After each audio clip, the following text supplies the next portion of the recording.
Hey, what's up, folks? This is Pastor Charles Humphrey of Hope's House Christian Ministries. I'd like to welcome you to our Men's VIP Conversation.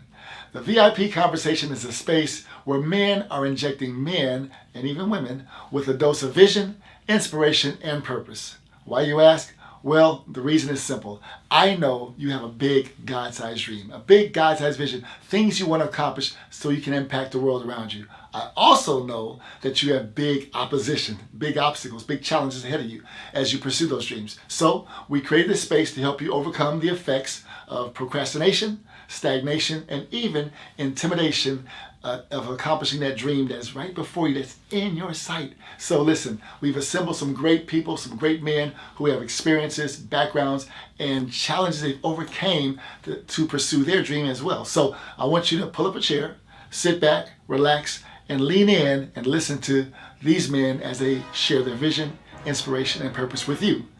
Let's get to it.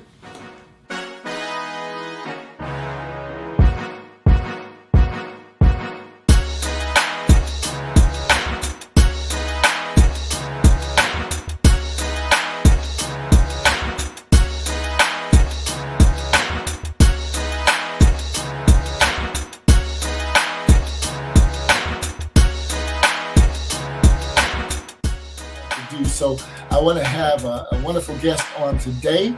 He is an entrepreneur, a businessman, a CEO with lots of experiences, which you'll hear about in a minute. His name is Cyr Mongo. Is that it right? Modest Mongo. They call me Cyr. Cyr. We call him Cyr. I call him Saint Cyr because he's a saint of God. But listen, how are you doing, sir? And what's going on these days? No, I'm doing good. I'm doing good. These days, I've been just kind of like restructuring certain things business-wise. Recently, I had to shut down my latest venture, Okay. but I'm transitioning real quick into being corporation again, consulting for startup and such things. So staying Okay. busy, staying busy. Okay. Well, let's take back. So let's give a framework. I looked at you on LinkedIn, brother, and you had some things going on. So you tell the folks who don't look on LinkedIn or who don't understand the entrepreneurial world, what is your title or what is your background in terms of being an entrepreneur? And actually, how'd you end up being an entrepreneur in the first place? Mhm. Well, in a nutshell, I'm an entrepreneur. I'm a 25 years seasoned executive with a specialty in branding, global business development, sales, market penetration, positioning. I've worked for Fortune 500s from IBM to Overture, Yahoo, Look Smart, Lean Media, and I've launched 3 companies. My latest one, Essential, a matchmaking dating app that like I said, we recently closed because we couldn't secure the funding. So what I do, I create. I love create. And when I'm not creating, I love coming and helping any corporation, any startup, any small business conceptualize their vision, and accomplishing their mission. Okay. At the end of the day, help them make money by making sure they do properly what they know how to do. Been doing it for a long time. I didn't start up as an entrepreneur. I started up with I have my master's degree in business. So I started up working for corporation, like I said. But I'm a creator at heart. So Okay. I quickly found myself into wanting to launch several ventures here and there. Okay. So what was the spark for you, having worked in corporate America, to say, listen, let me launch out and create something that's never been seen before, never been done before, that I've never done myself before? Was it a big step of faith? Was it like natural flow into something, or how did that happen for you? Well, it was, I would say, a natural flow. And at the same time, it was the curiosity of exploring my limitation. Okay. When you work for a corporation, you have a specific job, a specific title, with specific responsibilities. So Mhm. you cannot really go outside of those. And I do believe, I'm a strong believer in the fact that we all have been, we all in this world to create. I'm a Okay. strong believer that we all entrepreneur in essence. I will explain Oh, why. okay. Okay. And that's Even me, even me too. everyone, everyone, and I quickly wanted to see, okay, what can I do? How can I do this better? Even in my own role, right? When you're working for a corporation, I would take my role and try to be creative in that role. How can I do this job better? What is a process that I can come up with that will make this better? So curiosity ultimately led me to try things and then eventually jump and start doing my own thing here and there. Wow, wow. Curiosity. So that mind is always looking for something new to create or to latch onto. And so you couldn't really find that in a corporate space working under somebody. So I talked to other entrepreneurs, and I think we've debunked the myth of this: take this job and shove it, I'm out of here. It's not that attitude. It's like your desire to grow, not so much that, not an angry thing, not a, take this job and shove it thing. Or did you have those moments where you're like, I'm done with these people? Well, you do have those moments. I did have those moments. The thing is, when you work with startup, it's great because they still want to create. They still have that drive. Big corporation, while they're still growing, they grow Yeah. organically, and sometimes this creativity part, this innovation part stops. Right. And then at one point you find yourself in kind of this monotony, and you kind of started to feel bored. You will hear some people that will tell you they're bored at their job. Why are they bored? It's not because the job is boring. It's because they are not challenged. Yeah. So you need to be challenged. So if the company can challenge you, why don't you just challenge yourself? Right. Take on Great. new challenges. Wonderful. So do you think that your DNA was always that makeup to want to explore, or did a series of events lead you? Some is realization, I guess. Some is, when you have the mind to want to do more. Would you suggest that for? You said everybody can do it, so would you suggest everybody does that, or what's the balance there, or is there a balance? Well, there is a balance. Are we all living in lives of untapped potential? Well, I would say that without going into the cliche of untapped potential, but I would say this, and this is where my faith come to play. It's I believe that we all have a unique skill. Every single one of us. God created us with a unique skill that only me have, only you have. And the most challenging thing is to find that skill. Right. Or to find that special, unique thing. When you find it, then you can tap into it. When you tap into it, that's when you start creating, because you will do it better than anybody else, anyone else. I mean, you have to think about it. What is the definition of an entrepreneur? If we look at the dictionary, I looked it up for you earlier. Okay, yeah, that's asking. Yeah, it says here, so Webster says, one who organizes, manages, and assumes the risk of a business or enterprise. That's Webster. Now, dictionary.com says a person who organizes and manages any enterprise, especially a business, usually with considerable initiative and risk. So you will see here that the difference between the two is that dictionary.com says any enterprise.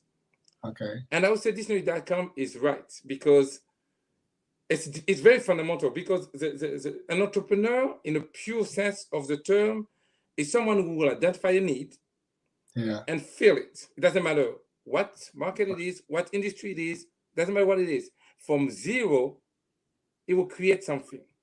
So that led me to think that God was the first entrepreneur, because he created something out of zero. Out of nothing, yeah. Out of nothing. So when you think about it, he created something out of nothing. We are created, he created us in his image. Wow. So if you believe that he created us in his image, therefore, you also have the potential to create, to be an entrepreneur. Yes. You just have to find that thing that you are supposed to create. Yeah. You find it may take a lifetime, but it's in there. Wow. Interesting you said it on the heels of, I just came out of a conversation a while ago I looked at Genesis 1 where it says man was made in the image of God, and man was called to, have dominion and be fruitful and multiply. And it goes to my mind this idea of being productive, as opposed to just consuming, right? And so when you said that God is the first entrepreneur, I guess he did take on quite an enterprise when he made me and made human.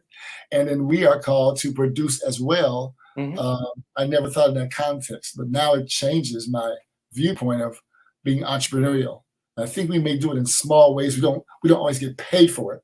And we don't always get in the Forbes 100 for it, but we do find ways to create, even as they say, necessity is the mother of invention, things happen, So, wow, okay, you done changed my whole world, man. So let me ask you this.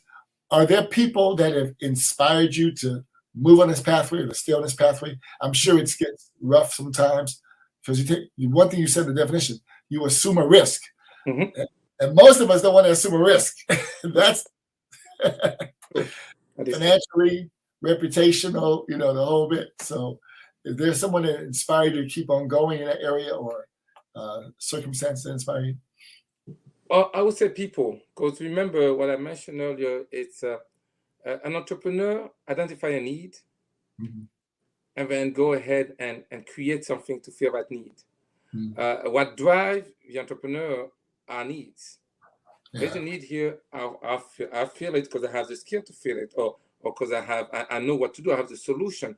So the inspiration are people. You look around you, and if you're really an entrepreneur, you look around you, you want to help. You want to help.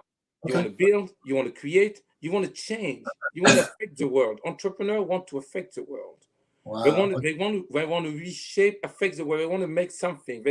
Entrepreneurs aim for legacy.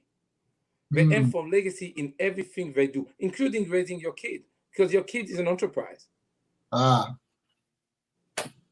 So that's why I was telling you that everyone is an entrepreneur in a way, when you look at it, when you think about it. So that's what drives me. I will be bored if I don't look or try to see something that I can be of assistance. But it requires a lot of things. Resiliency is one thing. Resiliency. Bouncing back. Key. Yeah. It's key. If you have to be resilient. Yeah. You have to be patient. Sure. So and you have to have faith. Faith is very, very. Without faith, it's not going to get done. Right. Wow. I've asked this question, and I think you already answered it for me, because so many things you see on TV that say, invest in this, invest in that, be your own boss, use my program to become whatever. It's kind of a backwards appeal from what you said. They're saying, do this to be free from your boss or the structure, or to be rich, like me. That's what I keep hearing the ads say. If you want to, kick your old job to the curb, or you want to have free time to do what you want to do, which is a certain amount of flexibility and freedom, which is a good thing. But you're saying the driver for you is you see a need in people you want to impact. If you get into entrepreneurial life for the wrong reason, what are wrong reasons in your mind? You said you want to make a change, want to help people. What are some things you see people who, quote unquote, want to be entrepreneurs, where they kind of crash and burn? Well, people that go into this for money. Yeah. You have a lot of people that will tell you, I want to launch a company, I want to create a company. And it's like, oh, okay, why? Oh, wow, I want to make money. So I'm looking, and I'm thinking, what idea can I have to make money and become rich? They're going about it. Me. They're going about it the wrong way. Because that's not how you want to go about launching a company. Okay. If you're really serious about launching a company, the last thing you think about is money. You think about what is out there that people need, that I can create, that doesn't exist. Then you come up with a bunch of ideas, and then you will pick the one that you believe as is the strongest need, and then Right. you work toward a solution. And I tell you what, guess what's going to happen? You will create something, people need it, so therefore what they do, they Mhm. use it. And guess what happens when they use it? You're In the making process, money. in the process, So at the end of the day, you will make money if your motivation is the right one. But if your ah, motivation is money, it's not going to work. yeah, because you'll be impatient. You'll get frustrated. You won't be resilient because Yeah, you you're looking for the destination, not the journey. I the guess journey. the Exactly. process. Yeah, And the journey is a very difficult one. The journey is similar to an iceberg. But most people only see the tip of the iceberg. They don't see what is underneath. right. Underneath is all the failures, all the learning, all the struggle, all the resiliency. I keep going, I keep Yeah. going. But that's the beauty of it. That's Mm. what gives you that shoulders. And the iceberg is always look beautiful because you're not supposed to look like what you're going through. You know Right. exactly. I like that. Yeah. So you kind of answered my question already. The greatest thrill for you is the plugging a gap that there's a need. The greatest thrill, it actually ties to always ties to people for you, right? Correct. Because you the human condition, there's a gap, there's a hole, there's a need, there's a lack, and that kind of charges you up, you know. And Hmm. so let me ask you in terms of um, community, how does for you? Because in my mind, I think entrepreneur. I always think of a solo person, a solo artist, but I Hmm. know nobody gets there by themselves. How has community helped you build or maintain that resilience, those pushing through in times of ups and downs? And who have you? What kind of people have you leaned? Is it family? Is it other business people? Is it faith community, church? What has helped you to keep focused? All of the above. All of the above.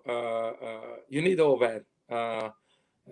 You need to be spiritually grounded. Family, the balance between family, and work needs to be. You need to maintain it. Mm. Personally, I will add therapy to that because Oh, okay.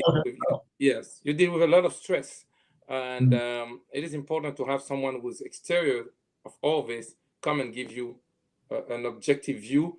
It also allows you to refocus and understand, because you're a human being, so you can easily also can get distracted. Another strong driver for me is are my kids. When I see my kids, it's just I think legacy again. So I look at Love, them love. and I want them to see something. My dad did that. My dad changed this. Mm. So that's another strong driver.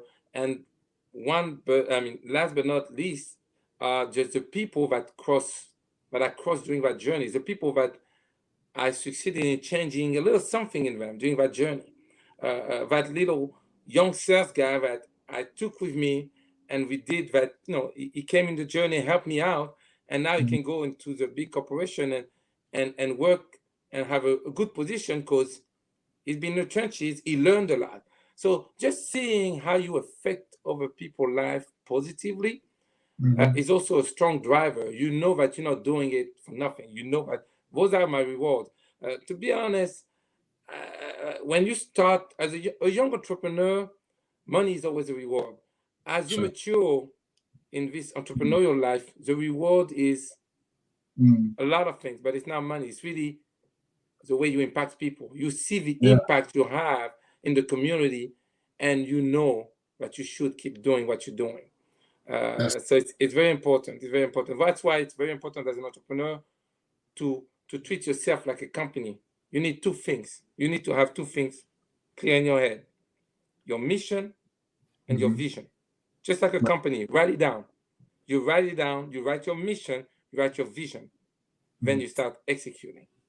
Wonderful. Wonderful. Now, that's really good advice. It goes across the board, actually, whatever you're involved in, mission and vision, to keep you on point, because it's easy to let all the things around you distract you, get you upset a little bit, get you off your game. So I'm thinking this. I think of people like who are actors, and maybe you're going from gig to gig, or a musician. You still have to have the same mindset. I'm going into a space with my vision, my mission, so I don't lose out on what I'm called to do in the midst of it. So, but yeah. So for the young guy who wants to start, not even some huge conglomerate, but just he wants to start selling T-shirts, right? He has an idea for this new T-shirt design, and he's going to be his own packaging, his own pressing, his own designing, his own marketing. You know, all the same. You're taking an enterprise, and you're saying, I want to make it bigger than myself, to bless people, impact people. Same principles all the way through, right? Yeah, but the young guy will tell him why, what's his mission, what the vision. Okay. So with regard to his T-shirt, he needs to define that, and he needs to define that short term, medium term, long term. I need to hear your mission now. Yeah. In 5 years from now. Yeah. And in 10 years from now. Same for your vision. Because whatever you create needs to be able to scale. In order to scale, you need fees. You need clarity. To have clarity, you need those two to be crystal clear. Man, you made that sound so simple. You should give me a 5 steps to. That sounds really simple, but it's not, and that's where people mess up. They shoot for money, they miss vision and purpose, and there's no clarity, there's no potential to scale. Wow. I'm going to have a one-on-one with you after this is over, okay? About this here church thing, man. I mean, that's what I do for startup. Sometimes I come and I will consult for companies. They're like, oh, we've been stagnant. We're not having any. So I just take the fundamentals. Let's go over your fundamentals. Why are you doing this? What's the goal here? What are you trying to achieve? And then they will themselves see what's wrong. They'll be like, oh, this is what we missed. So here you go. So now you don't need me anymore. Just write the check, sign, give me that check. Bye bye. Wow, crazy. But no, it's in all seriousness, that's it should be that simple, but it's actually requires a lot of discipline. Yeah. So it requires a lot of discipline. That's why it's difficult. Patience. A lot of patience. You can't. It's not. There's no overnight magic wand success type thing, you know. Yeah. And for those who we think have succeeded overnight or blew up, they did a whole bunch of groundwork before that we never saw, right? Yeah. So let me ask you kind of a last question, closing question, and I want to ask you to just use the imagination.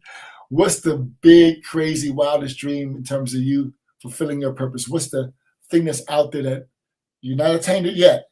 You're working, you're doing different things, but what's that thing out there that you see that you want to attain before it's all said and done? To create legacy, to leave a mark in the earth, you know. What? Cyr Island. Was that? Cyr Island. Cyr Island. Yeah. Okay.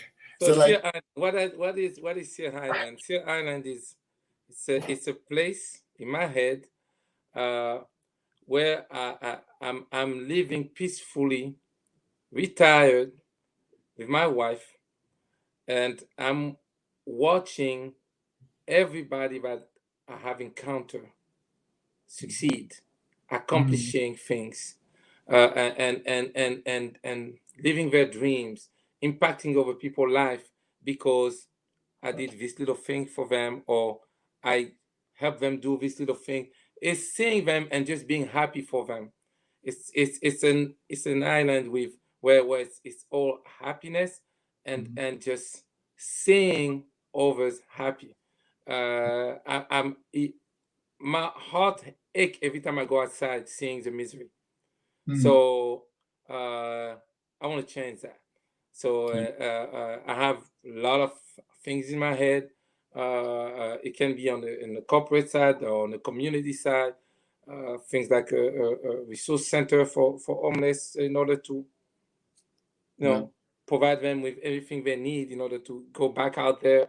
A lot of ideas that they will come to fruition, but no, it think no, every tiny little step. But Cyr Island will Yeah. be all this has come to fruition, and I'm just getting to sit there in my little island in my chair with my wife, watching and being happy for others. Yeah, to see the results of your effort, but multiplied in other lives, and just Yes. yeah, that's it, man. That's it, man. Well, listen, thank you for the clarity. Thank you for the simplicity. Thank you for the basic fundamentals of entrepreneurial life and what it really takes to be that person in a space. And I think, once again, these are principles we can apply to any aspect of our lives, because we're always undertaking some enterprise for ourselves, for our families, for the loved ones, for our communities, and it's a never-ending thing. So I'm going to change the way I think from now on, man. Definitely. Well, listen, for those who, we thank you, Cyr, for taking time out your busy schedule to share those truths with us, experiences. Thank you for the opportunity. Thank you. Oh no, we're gonna get some people on the right track, brother. And but definitely for the people who are watching, those who whether you're in the arts, whether you're in entertainment, whether you are a person that does video editing, case by case, you always want to have that vision, that mission in place. So wherever you go, you take that with you. And I believe that things that Cyr shared today will help you make progress in your own personal calling, your own personal life, and your personal business, so that you too can be a VIP person, a person with vision, who inspires others and walks in your purpose. So once again, we will see you next time. For more information, check us out online, and we'll have more episodes of Men's VIP Conversation for you in the future. We'll see you soon. Take care. Hey folks, listen, we want to thank you for joining us for this week's conversation. And remember, above all things, you don't have to be a celebrity to be a VIP. All you need to do is have a vision, inspire someone, and walk in God-given purpose. And don't forget to share this video with someone and drop us a note or message to let us know how this video was helpful for you. And we will see you soon.